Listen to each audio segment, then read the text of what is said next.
costumo dizer que a crise vai acontecer. O que é necessário é você se preparar para ela. No momento de crise, todo mundo vai buscar um culpado. Quem é o responsável pela crise numa organização? Por gerir a crise? Toda crise gera possibilidades? Essa pergunta é profunda, hein? Parece que toda crise tem uma pré-crise que estava lá, latente. Isso acontece ou é a impressão? Tem algum exemplo? Total. A pré-crise é a tal da gestão de riscos. Quando a gente fala de crise, estamos colocando o que em cima da mesa? Reputação. Eu acho que tem uma questão também de alguns posicionamentos parecerem que eles enfraquecem instituições muito importantes, né? As empresas não fazem isso. Não fazem. Normalmente, na hora da crise é que as pessoas param para pensar que poderia ter se preparado e não se preparou. Acontece isso? Acontece o tempo todo.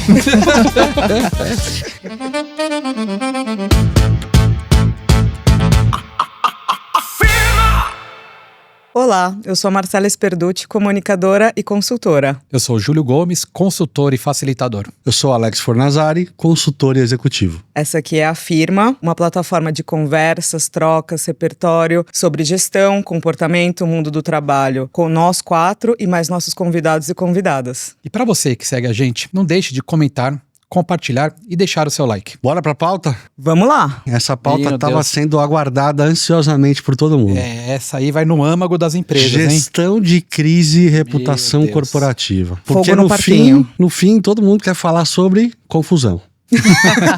Todo mundo quer. Mas ninguém fala sobre como resolver a confusão.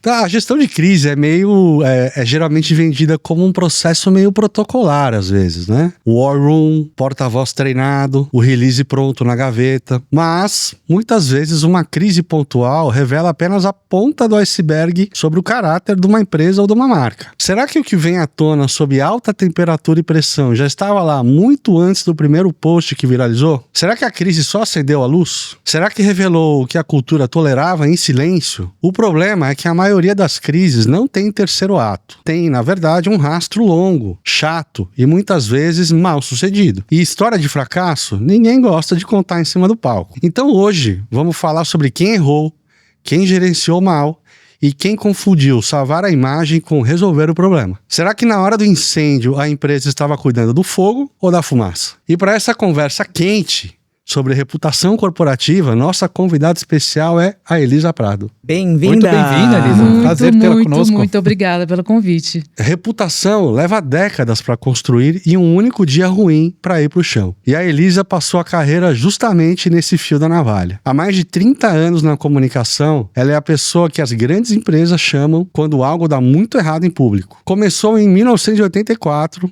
passou por gigantes como Deutsche Bank, Tetra Pak e Vivo, e viu a comunicação sair do release controlado para o caos do tempo real. Hoje dá aula na SPM, escreveu 3 livros sobre reputação e ajuda empresas a não confundir imagem com verdade. Demais, hein? Nossa! Que história longa, né? Muito bom. Que maravilha! Posso lançar a provocação já? Ué, você tá esperando o quê? É fácil, né? Assistir um acidente de automóvel no acostamento, né?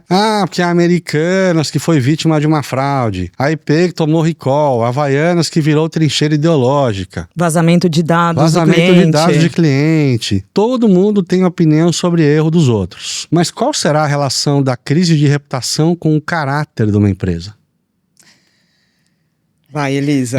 Poxa, começa logo a questão, pergunta filosófica de $1 milhão, né, Elisa? $1 milhão, mas tem tudo a ver com a forma como a gente lida com as crises. Eu costumo dizer que a crise vai acontecer. O que é necessário é você se preparar para ela. Porque todas as empresas geram impacto. Você gera impacto na produção, na indústria, na comercialização, na logística. As pessoas geram impacto, né? A cada passo que a gente dá, a cada post que a gente faz, a gente gera, né, uma possibilidade de crise. Então, o que eu acredito muito é que a gente precisa olhar para a prevenção hoje. As empresas precisam, sim, se preparar. Parece história uma história boba, simples, não é.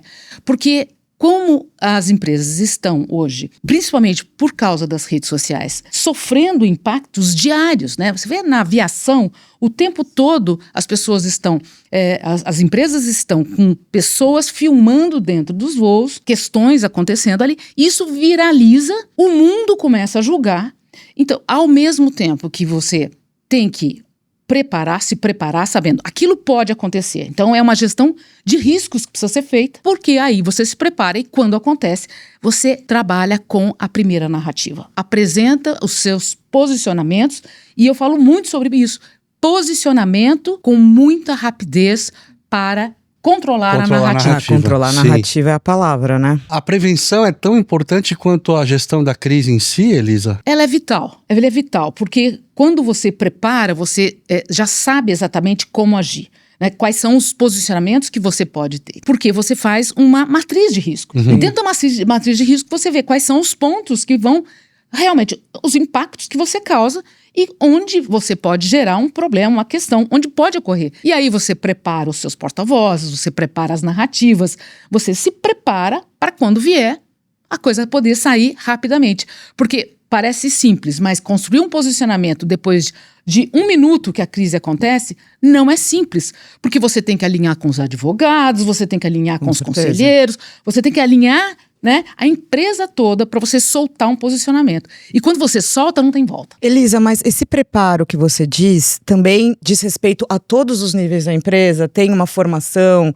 Quando as pessoas entram, as empresas têm feito essa coisa? As empresas não fazem isso. Não fazem. Normalmente, na hora da crise, é que as pessoas param para pensar que poderia ter se preparado e não se preparou. As empresas maiores, as grandes, que têm capital aberto, elas estão preparadas. Elas faz parte do compliance deles, faz parte do compliance, governança, quer dizer, jamais uma grande empresa cotada em bolsa não tem esse preparo, que também tem grandes agências apoiando. Eu costumo dizer que, normalmente, as empresas médias e pequenas só vão se preparar ou pensar no problema na hora que realmente acontece. Essa postura reativa, obviamente, leva a um descontrole, né? A sensação de que eu vou controlar ou resolver, mas acabo gerando um estresse maior. Porque a gente vê muitas empresas investindo até milhões com agências para administrar uma crise, mas não usa esse mesmo investimento para preveni-la, né? Então, essa abordagem reativa acaba colocando as empresas nesse ponto de fragilidade, né? De exposição total. Como você tinha dito, a gente perde o controle da narrativa e aí a chance da coisa se propagar é enorme, vai virar uma bola de neve, né? Parece que toda crise tem uma pré-crise que estava lá, latente. Isso acontece ou é a impressão? Total. Tem algum exemplo? Total. A pré-crise é a tal da gestão de riscos. Quando na governança, com compliance, você faz essa matriz, você sabe que o bicho vai pegar naquelas situações. Você sabe que aquilo ali pode acontecer. E na indústria, gente, é fatal. É uma contaminação. Poxa, se existe a possibilidade de uma contaminação que é absolutamente normal, só que isso é controlado, por que você não se prepara para aquilo que pode acontecer a qualquer momento? É interessante que eu vivi muitas crises e no momento que o bicho acontece, o bicho pega. Gente, é uma bateção de cabeça. A minha sensação é que cada um correndo para um lado, sem com ordem, tesouras, caos instaurado. Né? Emoção à flor da pele, procurando culpados. É assim, não, porque isso foi a produção, porque foi não sei o que lá, porque imagina, são os supermercados, quem foi o departamento, quem foi que falou isso, quem fez tal coisa. Então, é um momento de grande tensão na empresa. Os telefones começam a tocar, os conselheiros começam a bater no executivo, o CEO bate na área de comunicação, a comunicação chama o pessoal da agência para resolver a situação. Porque eu vivi num tempo, 30 anos atrás, que a gente tinha lá os veículos de comunicação, 4, 5, era fácil, depois no era Brasil, bem mais você tinha um dia para responder. Os jornalistas começavam a te ligar daqui um tempo, davam 4, 5 horas e tal, e você tinha então até o dia seguinte, então tinha madrugada para trabalhar um posicionamento. E hoje são uma hora no máximo para você soltar um posicionamento. Então, por isso é a importância da preparação, de você já ter alguns posicionamentos, né, na casas de mensagem que você já soltaria. Se acontecer isso, a primeira mensagem vai ser essa. Se acontecer aquilo, a primeira é isso, porque você ganha um tempo. Quando uma empresa sofre uma crise e ela dá a primeira resposta dizendo estamos avaliando com rigor o que aconteceu. Olha só, você mostra para o seu consumidor que você está levando a sério aquilo. Sim. E você trouxe um ponto aqui que eu achei interessante, né? No momento de crise, todo mundo vai buscar um culpado. Quem é o responsável pela crise numa organização? Por gerir a crise? Normalmente, a gente precisa ter um CEO ou o dono da empresa fazendo a condução desse comitê de Ou seja, crise. muito Exato, o importante comitê ter alguém de ali crise. ditando, como o Alex gosta de falar, batendo Batendo tambor bumbo. ali, batendo bumbo para organizar o caos, né? E quando eu falo de um comitê de crise, eu falo o seguinte, pô, se você não se preparou, você nem sabe qual é o comitê de crise. E quando você se prepara, você sabe, putz, comitê de crise, XPTO, liga todo mundo, faz uma mesa, esse war room que você falou no início, mas respondendo a sua pergunta, o CEO ou o dono da empresa, normalmente ele coordena. Por quê? Porque não pode sair nenhum posicionamento sem que ele dê esse aval. Sabe por quê? Porque depois, se sair algo que não esteja alinhado, não tem como reverter. Porque é quem responde no final. E no meu ponto de vista, tendo vivido isso como na vida corporativa, para mim é uma responsabilidade da companhia. Não tem, se uma área falhou, não se trata só dela, né? Porque pode ser a responsabilidade quem gerou, mas a crise está estabelecida, vira uma responsabilidade de todos os executivos, todo mundo da empresa. Porque nós estamos colocando o quê?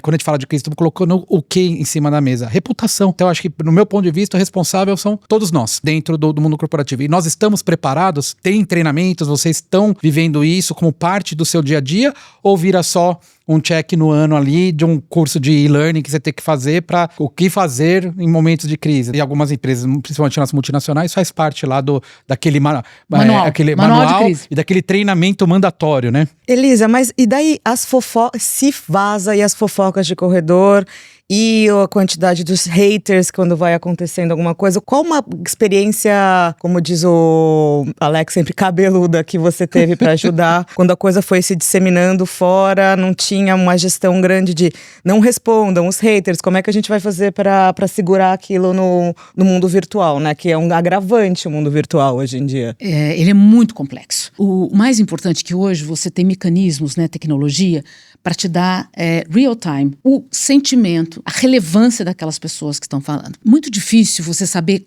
quando você entra numa conversa. Isso é fundamental numa gestão de crise. Porque muitas vezes a empresa entra numa conversa, você está ali fazendo a gestão com o seu posicionamento, baseado no seu posicionamento, respondendo quem tem que responder, essa coisa toda. Mas, se você não tem um mecanismo, a tecnologia dizendo, aqui tem relevância. Por exemplo, você tem aqui um grande influenciador dominando a narrativa. Você precisa trabalhar aquela pessoa, você precisa responder, porque respondendo aquele influenciador, você está respondendo a todas aquelas pessoas. Mas o que é muito importante e complexo é saber, no momento da crise, quando você responder e o que responder. Isso é fundamental para você não viralizar ainda mais. Temos histórias? Eu queria só aproveitar esse gancho. Eu queria desenvolver o gancho também. A não resposta Isso. é uma resposta? Temos exemplos disso, de marcas que silenciaram, não responderam, e qual foi o impacto disso? Então, nós vivenciamos todos, né? Quem não vivenciou agora há pouco tempo, a crise das Havaianas. Né? Desculpa, mas eu não quero que você comece 2026 com o pé direito.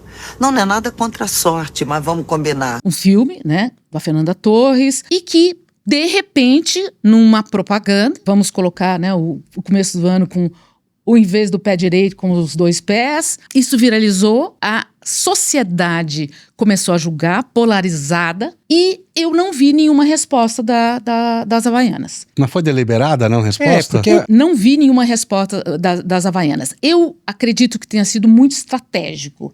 Porque para mim é uma jogada para like e viralizar, estratégia de viralização. Fale de mim, né? Eles adotaram a política do fale de mim. Foi um silêncio, eles silenciaram, quer dizer, a marca, né, silenciou. Os primeiros momentos foram, imagino, muito complicados e difíceis, dizendo fala, não fala, né? Que é porque aí você não está controlando a narrativa, você adotou uma outra estratégia, o silêncio para ver se a poeira vai baixar. Dizendo o seguinte, é algo que não tem a ver com a minha produção, com a qualidade do meu produto.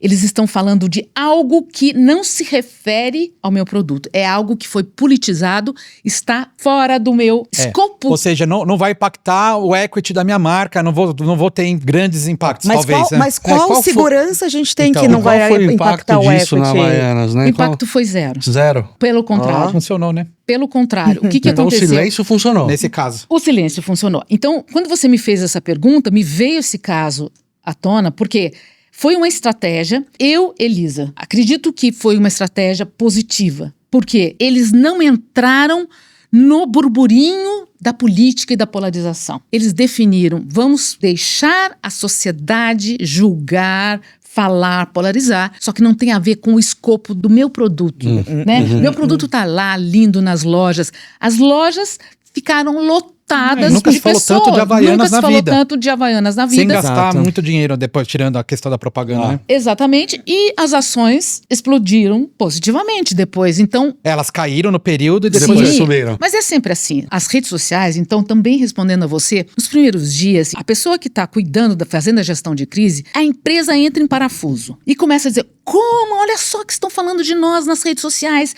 É um absurdo. Nunca mais vão comprar Havaianas. É assim que a gente ouve o tempo todo. Nunca mais vão comprar o nosso produto. Aí você tem que fazer zen. Porque isso dura uma semana. Uma semana. Então a gente precisa, e eu sou Respirar uma fundo. pessoa que tenho a capacidade do equilíbrio. Isso é senão não faria esse trabalho há tanto Senão tempo, a gente né? não faria. Então a gente tem que equilibrar dizendo o seguinte: precisamos respirar e em uma semana esse tema não é tema. Calma, as coisas vão voltar. Vão se Amanhã, acomodar, a semana que vem tem um outro caso e nós não seremos mais tema. Isso que eu estou falando para vocês é sobre algo que não foi respondido, que eu acredito que a estratégia foi super positiva, porém não tinha a ver com questões de perigos e qualidade, Acidente. acidentes, Negligência, né? negligência. Não tem nada a ver com isso. Tem a ver com polarização, questões políticas. Por isso que eu defendo. Eles fizeram uma boa manobra, eles trataram essa situação e tiraram o melhor dela, né? Exatamente. Porque no final das contas, botar pra a mim, cabeça embaixo da areia e deixar a poeira baixar. Deixar a poeira baixar. Porque para mim, assim, a conclusão é que o mercado ele sofre de uma amnésia corporativa, né? Então, a gente vive esses momentos, tem o pico, algumas empresas gerenciam melhor que as outras, mas no final das contas, minha percepção é que no curto, médio e longo prazo, tendo agido bem ou mal, as coisas tendem a voltar ao normal. E quando deveria ser uma baita de uma oportunidade para as empresas melhorarem, evoluírem. Esse é vamos dizer, é um exemplo positivo. Porém, tem outras questões. Por exemplo, nós estamos vivendo hoje a questão do IP, né? Da IP. É uma questão de contaminação, de questão de saúde pública seríssima, que veio a Anvisa suspender a produção e amparo, a distribuição, a comercialização de um produto. Então vem um órgão máximo e a empresa precisa levar isso a sério, porque isso faz com que o consumidor tenha confiança nos seus produtos. Para mim, o posicionamento da IP, quando ela não aceitou o posicionamento da Anvisa, né, e reverteu isso, passa para o consumidor uma certa insegurança. Eu acho que tem uma questão também de alguns posicionamentos parecerem que eles enfraquecem instituições muito importantes, né? Como assim você, como empresa, faz um posicionamento desse, se posiciona dessa forma, que é quase enfraquecendo o que aquele órgão tá falando? Parece uma resposta desleixada, né? Exato, tipo, você reativa. não sabe É o que nada. você tá falando. Acho que você pegou pesado demais, sabe? A Exato. sensação da resposta da empresa. Enquanto acho que o seu ponto colocar é, cara, absorve isso, cara, vamos trabalhar junto aos órgãos competentes, mas eu acho que as empresas poderiam mostrar, ó, vamos fazer isso, mostrar de alguma forma, nas mídias sociais, tivemos esses problemas e aqui tá a solução, sabe? Mostrar o começo, meio, fim. Sim. Manda o comunicado pro mercado, virou a página. E a gente nem fica sabendo, volta lá e compra depois o produto de novo e a vida que segue. Mas era uma chance de capitalizar e construir, né, equity. Falar, mas essa empresa cuida de mim, né? A oportunidade perdida. Boa. Deixa eu trazer um ângulo diferente. A gente falou muito da negligência das empresas que causa, né, a pré-crise, a negligência que vai causar uma crise lá na frente. E aí os protocolos todos e tal. Mas existem crises que talvez sejam meio circunstanciais, assim, que de repente a empresa não foi negligente, não tinha controle sobre aquilo. Você citou, por exemplo, o caso das companhias aéreas, né? É muito difícil, né? Porque todo mundo tá lá dentro filmando, se tem um passageiro que se comporta mal, ou às vezes o comissário de bordo não tá num bom dia, dá uma resposta atravessada, pronto, temos uma crise. Mas será que foi negligência da empresa? Nesses casos onde a crise é circunstancial, ela acontece. Como é que a gente se prepara para isso como corporação, como governança? Acontece? Acontece. E como você disse,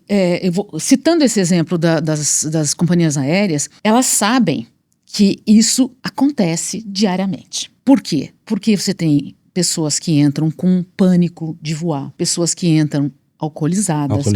E geralmente o voar já gera um pânico. Já entra ansiosos, né? Acho que o nível de ansiedade que a gente vive já deixa a pessoa naquele momento quase transbordando o copo, né? Então, eu já visitei, porque eu trabalhei muito para algumas companhias aéreas, matriz de riscos de companhias aéreas. Este fato, é um dos pontos mais importantes que estão ali, alto, né? Numa matriz de risco, você coloca lá o que tem maior probabilidade de acontecer e que pode gerar maior impacto na sua reputação, tá? É o vermelhão lá. É o vermelhão, é o quadrante da morte. O quadrante da morte está lá. Uma das primeiras coisas é pânico, é pessoa de passageiro. Intoxicado. Se comportando mal. Então tem ali como lidar com aquela situação. Evitar que aquilo seja filmado, tá lá entre as questões. Mas hoje em dia é absolutamente impossível você evitar. Primeiro que você está cerceando alguém. E isso já gera um problema. Então tem lá todas as políticas, as iniciativas que você tem que fazer quando isso acontece. O protocolo. Então eu concordo com você. Tem coisas que você precisa imaginar. E numa gestão de crise, e numa preparação de crise, você imagine tudo que pode acontecer e o que não pode acontecer. Tem algum case de crise circunstancial que não foi gerada por uma negligência e que aconteceu, além da companhia aérea que a gente citou aqui como exemplo, tem algum outro exemplo que vocês se lembram? Me vem só exemplos de negligência nesse momento, só de negligência, infelizmente, né? Sim. Tem um caso também de resposta, a gente falou muito das... Tem um caso, sim. Posso dar... Pode falar. Nesse mundo da gestão de crise, tem uma crise que todo mundo fala e que estuda, que é a questão do Tilenol. Essa é tradicional. Essa é uma crise clássica. Esse é o case dos cases, é o pai dos cases. É pai dos cases, assim, toda a aula, sempre, a gente tem que falar desse case, porque ele é algo que foi, assim, muito comentado mundialmente. Então, o que aconteceu? Foi em 82, em Chicago, nos Estados Unidos, 7 pessoas morreram por intoxicação, foram intoxicadas por um veneno, né? E aí, o que aconteceu? Quando a empresa Johnson & Johnson, né, se responsabilizou, a primeira coisa que eles fizeram foi barrar aqueles suspender lotes, a distribuição, né? E ir atrás dos lotes. Exatamente. Então, eles investiram mais de $100 milhões para recuperar, tirar do mercado todo o Tilenol dos Estados Unidos, e isso repercutiu muito positivamente, porque eles se posicionaram rapidamente, houve uma comoção gigante nos Estados Unidos, né, por causa dessas 7 mortes e outras intoxicações, ninguém sabia o que estava acontecendo. O que eles fizeram? Eles falaram, consumidor, fizeram altas campanhas de TV e tudo, consumidor não consuma Tilenol. Em hipótese alguma. De nenhum lote. Nossa, olha eu vejo só a isso coragem. Com tanta frequência aqui no Brasil, viu? A coragem de fazer um negócio desse, uma marca que tinha 35% do mercado americano. Tá? 35 milhões de cartelas foram retiradas do mercado. Então foi um negócio realmente gigantesco. Então por que isso é histórico, né? Porque, primeiro, eles resolveram o caso e, segundo lugar, o pós-crise. Mudaram a forma de embalagem do medicamento. Porque o que aconteceu, isso foi comprovado, foi uma pessoa que injetava esse veneno, essa substância nos produtos, né? Agora, é interessante a gente também citar que depois houve um documentário, hoje é bem atual, então foi uma coisa de 82, e agora, atualmente, um documentário colocando pontos de interrogação nesse posicionamento da empresa. Então, é interessante a gente ver a crise, né, a empresa se posicionou, reverteu essa confiança. A palavra para mim hoje na gestão de crise é a confiança que a gente tem que manter com os consumidores. Quando uma empresa vai para frente e diz, consumidor, cuidado, não consuma isso, porque a gente aqui na produção teve um problema, as empresas normalmente falam, puxa, mas isso aí vai gerar problema. Muito, cara. Ao contrário, a empresa gera confiança no consumidor. Eu tenho uma pergunta para a mesa. Manda. Toda crise gera possibilidades? Essa pergunta é profunda, hein? Olha, adoro essa pergunta. Sabe por quê? O ideograma chinês, crise e oportunidade, tem o mesmo ideograma. É o mesmo ideograma. Não sabia disso. É o mesmo ideograma. Isso significa que em toda crise tem uma grande oportunidade. Tem uma oportunidade de você conquistar a confiança e manter a confiança do seu consumidor. Escutem isso aqui, viu? Ao contrário, também destruir. O que aconteceu com a Ades? O que aconteceu com a marca Ades? Todo mundo dava para as criancinhas, todo mundo ia para o supermercado, comprava Ades para as criancinhas levarem para a escola. A Ades não é uma marca maravilhosa. De mercado, tinha uma marca muito forte. Penetração fortíssima, marca fortíssima e tal. Onde é que tá a Des hoje? Eu não sei, eu vou procurar no Não supermercado. acha mais, Cancelada praticamente. Não acha foi mais. difícil. Eu acho que é um caso que não conseguiram recuperar no longo prazo, né? Porque o impacto foi tão grande que as pessoas ou substituíram por algo ou realmente deixaram de consumir, né? Mas acho que no meu ponto de vista, toda crise gera uma oportunidade, e do ponto de vista de construir a reputação ou manter a reputação intacta no médio e longo prazo, elas se correlacionam porque se eu tenho uma atitude positiva no momento de crise, como foi o caso de Tilenol, essa é uma oportunidade de não só mostrar o caráter da empresa também, mas a minha responsabilidade com as pessoas, com as comunidades. E da mesma forma que se eu não fizer nada, né, é o oposto. Eu vou gerar um baita do impacto, e mesmo pensando que no longo prazo as coisas vão se acalmar e a amnésia vai se estabelecer, você perde, porque fica uma memória. E isso vai voltar aqui no podcast como um caso, ou a sua relação, porque a gente está falando de grandes empresas, porque nas pequenas empresas, isso vale também, pessoal, né? Como que vocês reagem em momentos de crise? Eu gostei muito que você falou, quando você toma a retórica, quando você está à frente desse momento e dá o primeiro passo, porque isso aí me lembrou muito os cursos, os treinamentos de negociação que eu dou, né?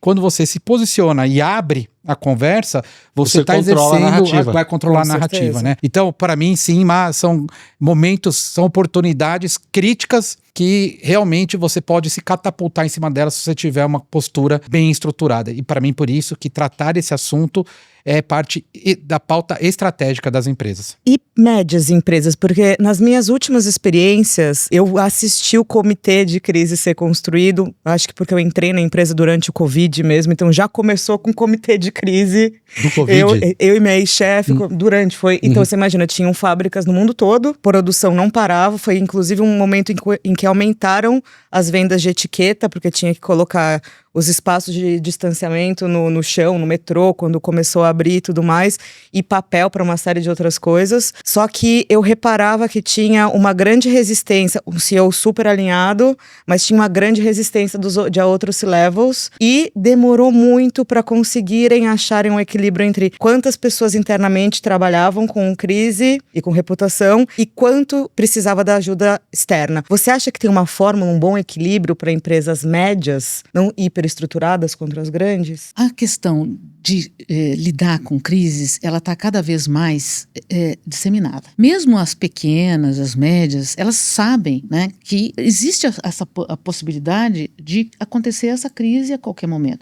E eu acredito que elas estão cada vez mais se preparando para isso. Tendo assim um grupo de pessoas que cuidam de uma crise, porque como elas são muito mais, chamo de policrise, né? Elas estão acontecendo diariamente, os executivos estão cada vez mais se preparando, tendo agências de assessoria de imprensa, até as pequenas e médias empresas hoje já têm uma assessoria de imprensa, né? Com certeza. Terceirizada, né? Terceirizada, Sim, mas que melhor do que nada. Melhor que nada. Que melhor que nada. E essas empresas, elas têm esse know-how, né? De ajudar, de cuidar, de se posicionar e tal. Então, eu acredito sim que esse momento, porque está acontecendo com muita frequência, com pequenas, médias e grandes, é por isso que as empresas estão cada vez se preparando mais para reverter essas situações. E aqui vem um ponto, né? Trazendo para as pessoas, uma crise é o pior momento na carreira de um profissional, ou um chacoalhão necessário para que ele se fortaleça, né, e usar essa oportunidade para construir o seu ser e como eu me posiciono. Mas eu também já vi muitos profissionais que não lidaram bem com a crise e que foram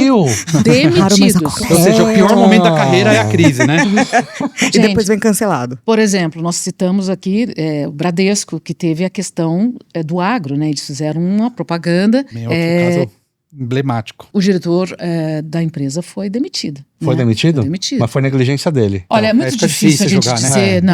Não acredito que isso é um foi grupo. Foi um bode expiatório, tem que pegar um bode expiatório. É aquela história, então pega alguém e coloca na rua. Dá então, uma resposta. Não acredito nisso, eu acredito que tem todo um comitê, você tem agência, você tem gente, você tem pessoas que estão ali julgando aquela campanha, não é uma pessoa só, né? Então, mas é isso. Já vi no meu histórico muitos profissionais serem mandados ou causaram a crise, normalmente é isso, o profissional é responsável por aquela área que causa a crise e é deliberadamente mandado embora. Ou vem instrumentalizado tudo por outros interesses também, que não sabemos, bode expiatório, essa coisa toda, né? Dois ângulos que eu queria explorar aqui. Um é aquela resposta clássica da vitimização. Aquela coisa meio passiva, né? Houve falhas, fomos vítimas. Reconhecemos, mas fomos vítimas. Fomos vítimas. Tem esse lado e tem o lado também das empresas que tem um legado, já passou por uma crise antes, passa por uma crise nova. Acontece isso? Acontece o tempo todo. E as empresas têm essa A empresa fica marcada assim na Fica história marcada. dela pro resto pro da resto vida. da vida, claro. Porque hoje você faz um Google, coloca no seu chat GPT, né? Pode ter amnésia corporativa, mas tem a inteligência Não. artificial para lembrar, né? São os cadáveres que boiam pro resto da O vida. esqueleto tá no armário sempre. Não tá Adorei nem no o cadáver armário, tá que boia, fora do porque você acha armário. que tá ele fora do armário. vai afundar, mas ele vai aparecer em Em algum momento ele vai aparecer. Cadáveres que os boiam. cadáveres que Perfeito. boiam o tempo todo. Porque é isso, a gente nós vivemos hoje nesse mundo, né, virtual, e que você dá um Google na empresa e imediatamente todos esses casos que a empresa viveu e que vão te trazer confiança ou não. Mas eu costumo dizer o seguinte, as empresas que se saem melhor nas crises é aquelas que agem com transparência e rapidez no posicionamento e colocam as pessoas em primeiro lugar. Excelente, Se você colocar, houve um acidente, por exemplo, na aviação. O primeiro posicionamento que você tem que ter é com respeito àquelas pessoas, ou que estavam dentro do avião, ou que estavam fora do avião. São pessoas. A Vale, que sofreu aquele, Nossa. né, Nossa, essa que crise Mariana, né? gigante de Mariana e Brumadinho. Não é só Tadinho, uma, são 2, 3, 4 gigantescas. Gigantescas, né? Mas eu me lembro do discurso do CEO, a primeira frase que ele disse, né, foi exatamente isso. Nós estamos aqui voltados para as pessoas, né? Então, é se colocar realmente à disposição para resolver a questão pessoas. E no caso de uma indústria, para os consumidores. Quer dizer, a primeira coisa que eu tenho que fazer é olhar para o meu consumidor e dizer, não acredite em mim, eu estou aqui para defender você, que me compra todos os dias. Por que Não o é? aprendizado pós-crise demora tanto porque ele raramente se consolida, né, nas empresas? Ou seja, errei, tenho que aprender com isso. Mas a percepção é que ele não se consolida, né? A gente não vai aprendendo com os erros, como a gente gosta de falar, né? A gente vive de ciclos. Qual que vai ser o próximo ciclo? E eu gostei de uma coisa que você falou também. Tem que ter uma certeza, né? A certeza é que a crise vai acontecer. É só uma questão de tempo, no final das contas, né? Tem na teoria, né, que eu costumo muito falar com os meus alunos, chama-se pós-mortem. Feio, né? Mas é pós-mortem. É Na minha pós-morte indústria de mesmo. falar análise Rende bem pós-mortem. Depois que caiu a casa. Não traduz ao pé da letra, mas Depois caiu a casa. E o bicho pegou, caiu, né? Aí aquilo finalizou, tem que sentar. Sentar novamente com o comitê de crise, dizer onde acertamos, onde erramos. O que nós vamos fazer para que isso jamais aconteça? Então, esse pós-mortem é tão importante quanto o durante essa Legal. gestão. Com de certeza. Por isso está cada vez mais preparado para fazer essa E memória gestão. histórica da empresa também, né? Total. Isso vai entrando no HD da empresa. Agora, tem uma coisa importante que nós não falamos aqui. Quem tem que saber desse posicionamento assim que acontece a crise? Eu falei, a primeira coisa é construir o posicionamento. Como é que você constrói? O que, quando, onde, por quê, o que eu vou fazer para resolver? É rápido. O que aconteceu? Por que aconteceu? O que eu vou fazer para resolver o problema? Ponto. Esse é o protocolo. É uma frase. frase. Esse é o posicionamento. E este posicionamento, a primeira coisa que tem que fazer é, ao mesmo tempo que você manda para as redes sociais, para a imprensa, você manda para os seus colaboradores. Porque o pior dos mundos é o colaborador que ele tá ali tomando um chopinho com os amigos. Ele fala assim, pô, mas o que aconteceu na sua empresa? E aí O cara fala, fala não abertamente. sei.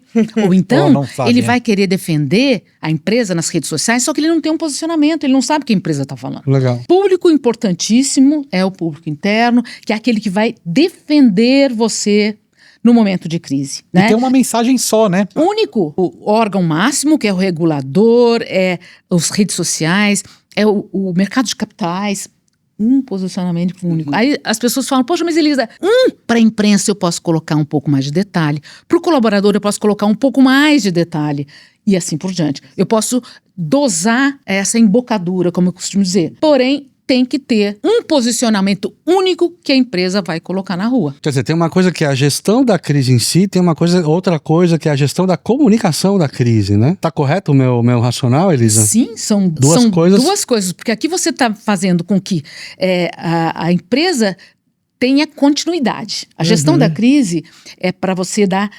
porque a empresa não pode parar. ela tem que continuar produzindo. As pessoas não podem parar para fazer gestão de crise. Então, a gestão de crise aqui tem que ter o comitê cuidando, fazendo, decidindo a continuação do negócio e também decidindo a comunicação. Aquela analogia que eu fiz no começo, né? Cuidar do fogo e cuidar da fumaça. Exatamente. Os dois, né? As duas coisas. Até porque eu acho que é impossível separar essas duas coisas. Elas são paralelas, mas se você não cuidar de uma, vai acabar desabando mais ainda pro outro lado, Claro, né? claro. Vamos pro elefante na sala? Vamos. A gente tem um quadro final que é o elefante na sala. Elefante na sala já diz do que se trata, já né? diz tudo. Pode ser uma indagação, pode ser uma pergunta, pode ser uma provocação. Quem começa? Por que você sempre olha pra mim quando eu começo? engraçado, eu gosto Eu de acho provocar. que nada mais Marcelo. justo que a Elisa começar. Você não acha? Poxa, mas A Elisa pode não sei pensar no fazer elefante colocar na o sala. elefante na sala. Bom, eu vou pôr o elefante na Põe, sala. põe então, você. né? Eu acho que Todo mundo vai ter que colocar, então pensa num seu aí. Não, eu nesse vou universo de reputação, né, e de gestão de crise, parece que existe um playbook de procedimentos que você tem que adotar. Ele existe. Mas achar que a comunicação vai resolver tudo é um grande erro dentro da gestão de crise. O quanto que as empresas e o quanto você está contribuindo para que não vire um manual, né, e que isso vire parte do dia a dia da empresa, que isso esteja incorporado. As empresas e a sua empresa está investindo nisso e entende isso como uma pauta estratégica. Existe uma métrica aqui, ainda falando desse elefante que é grande, né? Vamos usar uma métrica para medir o elefante de reputação no mercado, que todo mundo... Uma régua, né? Uma régua, Existe sim, existem muitas empresas hoje que fazem essa régua de reputação, fazem pesquisa, né? Checam a opinião, porque reputação é percepção. Reputação é aquilo que falam de você quando você sai da sala. Que tal? Então, quando você tá aqui, você é lindo, bonitinho e tal. Bastou sair, aquela mulher, que isso, aquela tal. Isso é reputação. Posso colocar o segundo elefante na sala? Vai. Eu vejo a grande maioria das empresas gastando muito mais energia no tom do comunicado que vai para a imprensa e para os funcionários do que energia no que causou o problema. Esse é o fato também, né? É importante esse ponto que você está colocando. A parte mais importante na hora da gestão de crise e de construir um posicionamento é saber o que está ocorrendo. Porque alguma coisa causou aquela crise, né? Algo ocorreu. É muito difícil você entender o que ocorreu. Por quê? As pessoas não te falam. Todo mundo corre do problema. Então, se há uma contaminação, por exemplo, na planta, ninguém vai te contar exatamente onde ocorreu, por que ocorreu, quantos lotes foram para... Então, até você descobrir isso, né? Então, você tem toda a razão. Acaba todo mundo trabalhando o posicionamento para escrever para a imprensa, só que muito pouco se vê e está trabalhando para entender solução, né? na solução o que realmente ocorreu Boa. e que não pode mais ocorrer. Quem que é o próximo elefante? Não, mais uma reflexão. Você tem certeza que você tirou o melhor aprendizado que podia da tua última crise? Essa é uma boa reflexão. Seja como profissionais liberais, seja como empresa de uma pessoa só. Depende, acho que, do tamanho da crise, né? Do tamanho da empresa e tudo mais. Mas sempre, né? Tem certeza que tirou o melhor aprendizado? Que está passando para frente esse aprendizado nessa biblioteca enorme da empresa? Que é fundamental. Eu não sei se vocês concordam, né? Mas para mim, a crise, ela não cria o caráter de uma empresa. Ela apenas o revela. É interessante esse ponto. Apenas o revela. E o meu bode meu bode não, Pode meu ser elefante. bode, Olha pode ser só que bode. legal! Bode expiatório. Eu prefiro Bode. muito mais agora o bode. Eu sou O próximo mineira. é bode na Gente, sala. mas eu sou mineira. Aí, tá vendo? Em Minas a gente fala bode. E aqui a Não, gente legal, bode é retrata, legal. né, o Brasil como ele é. Aqui é Agora, diversidade. é o bode na sala. Meu bode na sala é o seguinte: vocês já ouviram alguma vez alguém falar que vai comprar reputação ou vai que vender? Ou me dá ali um pedacinho de reputação, deixa eu alugar um pouquinho de Que reputação? legal. Acho que tem gente que gostaria muito que isso existisse na tem gente que prateleira. gostaria Vendo reputação. Tem gente que Exato, gostaria de vendo, comprar. vendo. Exato. Ah, 10 Bitcoin, me dá aqui um dinheirinho. Ai, não, vou pegar um fundo e vou comprar um pouco de reputação. Vou caro, então, ele adoraria isso aí, né? Nossa, aliás, ele tentou comprar, né? A reputação. Tentou comprar Comprou a todo reputação. mundo. Gastou uma grana Isso aí, comprando. Não deu reputação. muito certo. Mas eu, só pondo esse ponto na mesa, nesse bode na sala, eu acredito muito que essa construção do relacionamento e da confiança com as pessoas. Se você produz algo, se você faz algo, ou seja um bem de consumo, né, precisa construir um relacionamento de confiança com o seu consumidor. Hoje, eu estava lendo no Valor Econômico, falando a diretora da Meta, eu achei que ela fosse falar sobre tecnologia, e ela falou sobre confiança Legal. no relacionamento. Então, acredito muito nisso, que reputação ela é construída aos pouquinhos. a partir de confiança. Crise acontece, sim, restabeleça essa confiança para você ter essa longevidade, essa sustentabilidade que a gente fala tanto. E planejamento a longo prazo E também, planejamento né? a longo prazo, exatamente, com prevenção, prevenindo muito para que ela não aconteça e quando acontecer você está preparado. Básico, muito básico. Maravilhoso essa conversa hoje. hein? Pode continuar. Pode continuar, Ai, pode meu continuar. Deus. Elisa, muito obrigado. Foi incrível. Muito legal. Você muito sempre obrigada. convidada. Quando quiser voltar, Quando estaremos você aqui. quiser. Eu adorei conversar com vocês. A gente, né, esse papo muito fluido, muito gostoso. Foi muito bom. E é um tema, né? Não é um tema leve, mas eu acho que foi muito Um legal. tema A gente trouxe necessário. leveza, a gente É um trouxe tema leveza para o necessário. É isso aí. Obrigada, gente. Muito obrigada. Imagina, obrigado a você. Esse foi mais um episódio do Afirma. Se você gostou da conversa, segue o canal no seu tocador predileto, comenta, compartilha, senta o dedo no like e fica ligado nos próximos episódios. O Afirma é uma produção do Estúdio 1338, a direção geral é do Maurício de Paula, os trabalhos técnicos são da Camila Guiar e do Diego Notanicola. Até semana que vem. Até semana que vem. Até o próximo episódio. Até mais, gente.